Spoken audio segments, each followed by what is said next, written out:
rin bang nakupasan tulad nitong sakin? Ay guys, at hindi mo na nga masuot? Huy, sayang naman, lalo na kung bago pa lang itong nakukupasan at paborito mo pa itong damit. At ito nga ay nakatabi na lamang dahil hindi mo na nga masuot dahil nga sa kupas nito.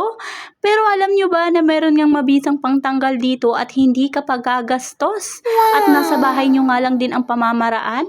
Ayan nga guys, tulad nga po nitong aking damit na ito, ayan, uniform pa naman ito ni Mr. Diyos ko Lord.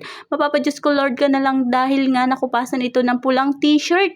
Ayan nga guys, yung pulang t-shirt nga po pala ay yung damit ng aking anak at hindi ko napansin na napasama nga ito sa pagbabad ng uniform ni Mr. Huy, ang dami pa naman at 5 t-shirt nga itong puro kupas na ito nga guys.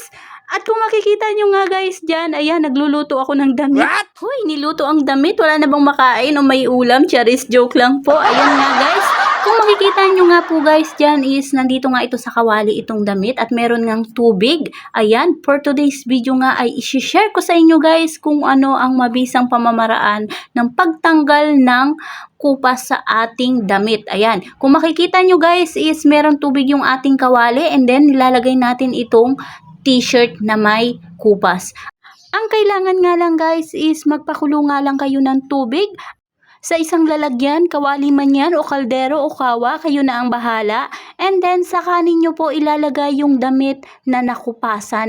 Kung itatanong naman ninyo kung ilang minuto nga natin ito dapat pakuluan, ay depende po ito sa kupas ng ating damit. Ayan, kung marami kupas itong ating damit ay kailangan matagal din ang pagpapakulo hanggang sa mawala nga itong kupas ng ating damit. Ayan, pakuluan nyo lang dyan guys hanggang sa mawala yung kupas ng ating damit. Huy, sayang naman kung itatapon lang natin yung damit na nakupasan. Ayan, na pwede naman nating gawa ng paraan. Ayan, tulad nga nito guys. O di ba? Kung hindi ako nakaisip ng paraan, naku, naloko na. Wala nang uniform si Mr. 5 pa naman ito guys. Huy! At kung makikita nyo nga guys, yung tubig nga natin is nag-iiba na nga ang kulay. Ibig sabihin yan po is, yan yung kupas kanina nung ating damit. Kanina kasi ang ginamit natin is malinis na tubig. Ayan, kaya nga po medyo may sabon-sabon na yan is galing na rin yan doon sa aking pinagbabadan yan. Hindi ko na binanlawan yung damit.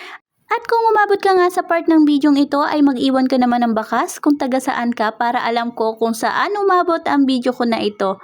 At i-follow mo na rin nga ako kung hindi ka pa nakapollow sa akin para updated ka sa aking mga video, mga funny, comedy at mga lifestyle at life hack natin. At ito na nga guys, yung ating damit na kanina'y may kupas. O kung makikita nyo nga guys, walang-wala ng bakas ng kupas. At ayun lamang guys, thank you for watching. See you on my next video. Sana may natutunan kayo. Bye-bye!